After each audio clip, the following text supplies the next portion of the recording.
Hi, it's Dr. Jaban Moore. Tonight I'm talking about PANS and PANDAS symptoms. This is symptoms that develop in children after an onset from some kind of sickness or toxin. It's supposed to be right after, but it doesn't always work just like that. So we're going to dive into some causes of anxiety, depression, OCD, behavioral issues, kids that are raging, don't know why, uncontrollable behaviors. These are all things that are happening in kids, and it's happening more and more and more often all the time.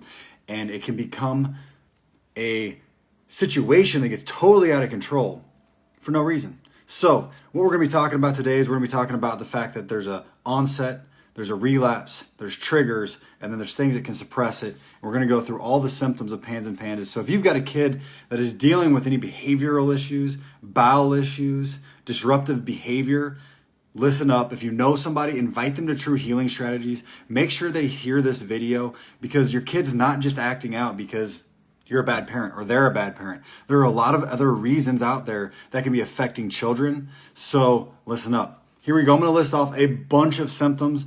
I wrote them all down because there's way too many for me to remember off the top of my head without forgetting them. And I want to make sure that you all get to hear all of them in a row. This is probably not a complete 100% list, but I got 40 or 50. So I'm going to run through them real fast. So bear with me here.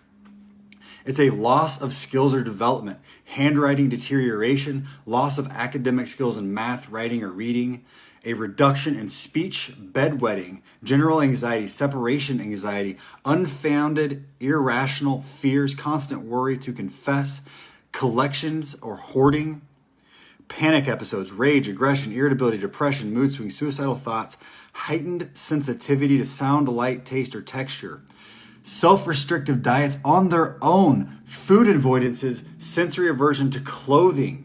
None of these things necessarily normal for a child to have. So if you're having somebody have these, check into more detail, because this can get worse and worse and chase them all the way through their adult life. So if you're an adult that is dealing with these things, maybe this is from an infection or a toxin. This is not only for children. Children's just the ones that get the PANDAS diagnosis because it's pediatric onset.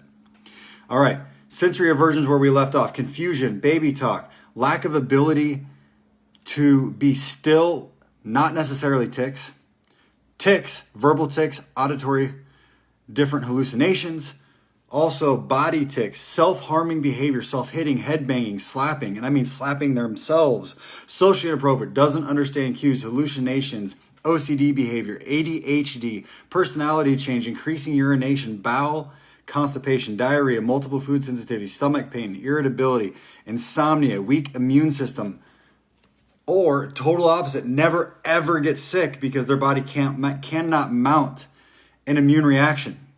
Migratory pain, skin rashes, increased fatigue way past what their peers are, dilated pupils, a history of a ton of different infections. But the main PANS symptoms that I always say are something that gives you a really great clue is behavioral flares and relapsing, where they go one way and then they can go back to normal and then they go way worse again. The events onset after they had a sickness, and extreme behavior without knowing why it's happening. These are symptoms of PANS and PANDAS. Now, relapsing means that your child can have bouts of normal for a week, 2 weeks, a month, and then they relapse into that long list of behaviors that I just had, where they go from not having anxiety or depression or raging for a month, 2 months, and then they get a sickness or they get stressed, and then all of a sudden it flares where they're doing it all the time. Even sometimes they know they're doing it and they still can't control it. So this is a relapse after the first initial instance, not just a behavioral progression that you're getting a teenage kid and they're just becoming increasingly more difficult to work with, and they know it and they don't care. There's a little difference. So it's hard to understand that sometimes, because developing kids and the way that their brain works is complex. Also, if you can trigger poor symptoms by feeding food allergies, having sickness, eating toxic things like toxic foods, like processed foods or high carbohydrate foods, if you can trigger symptoms by stressful situations to the body, that is likely going to tell you that it's more likely PANS or PANDAS, right? So it's more likely triggering an immune reaction in the body when you stress it, leading to this autoimmune inflammatory diagnosis. So PANS and PANDAS is an autoimmune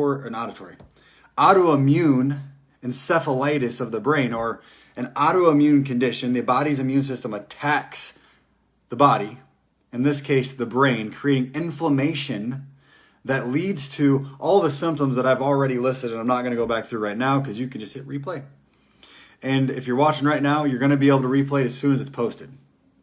All right, so if you can trigger it by any of those types of stressors in the body, again, toxins, infections, or stress, then likely we're dealing with more of a PANS-PANDAS reaction or an autoimmune reaction. That goes for anybody that's autoimmune out there. If your symptoms get worse when you're under a type of stress, whether that be chemical, physical, or emotional, that is an immune response. All right, so some other pieces for PANS is you can suppress it with anti-inflammatories, IVIG, anti-inflammatory supplements, or anti-inflammatory NSAIDs. So I've had a lot of people that I work with that have been told by their specialists that if I give you steroids and that reduces this, it's more likely that this is a PANS-PANDAS reaction or an autoimmune reaction, because you're bringing inflammation down artificially, not by getting rid of the root cause, but just bringing inflammation down. To get rid of inflammation, you have to find that root cause being a toxin or infection. That's right, toxin or infection is what's causing inflammation, not just inflammation causes inflammation. That's not how this works. Yes, there are cycles in the body where inflammation can perpetuate, but something has to cause it to start that. All right, so if you can bring down that inflammation and that makes your child behave better, then more likely you are having an autoimmune or PANS and PANDAS-like reaction. So, as far as my video today, it's on symptoms, right? So I went through the laundry list of symptoms. We talked about how if you can bring down the symptom and then flare it with stressors, or if you can bring down the symptom with artificial symptom reducers, meaning anti-inflammatories, steroids, things like that, then it also increases the likelihood of this being PANS and PANDAS. So the experiments that you can do at home, the tricks that some patients have done is give an anti-inflammatory at a high dose. Does your kid get better? The problem is it doesn't fix the problem. It might help the first time or the second time. It will not continue helping. It is not a solution. Once the body gets more and more inflamed, it loses its ability. So you can do it once or twice and then it stops. And that's what many people have found when they're dealing with this situation. Their doctors will give them anti-inflammatories and say, oh, they're better now, and then they get worse again. So it's a test that you can use once or twice. It is not long-term. Now, lots of PANS and PANDAS kids are also very sensitive, so when you go in and try to treat them, when you try to do antimicrobials, try to do different heavy metal detoxes and otherwise, it oftentimes triggers them to be worse or flare and have worsened symptoms for a period of time until you stop and give the body time to catch back up. So these are all tricks of the trade to figure out if you're dealing with PANS and PANDAS, have not gotten into any type of work to help these kids. We're going to do that on a couple videos down the line in this series. So we still have some of the testing, some of the causes, and then getting lastly into the treatment. So look for that more out toward the Friday, Saturday time. All right, everybody. Thank you for watching so much. We're going to continue this series. If you know somebody that's dealing with a kid that's having behavioral issues, please invite them to this group, tag them to this video, make sure that they hear this so that they can have hope. I've seen so many kids and so many parents heal their families through getting control of this condition because it can wreck a family.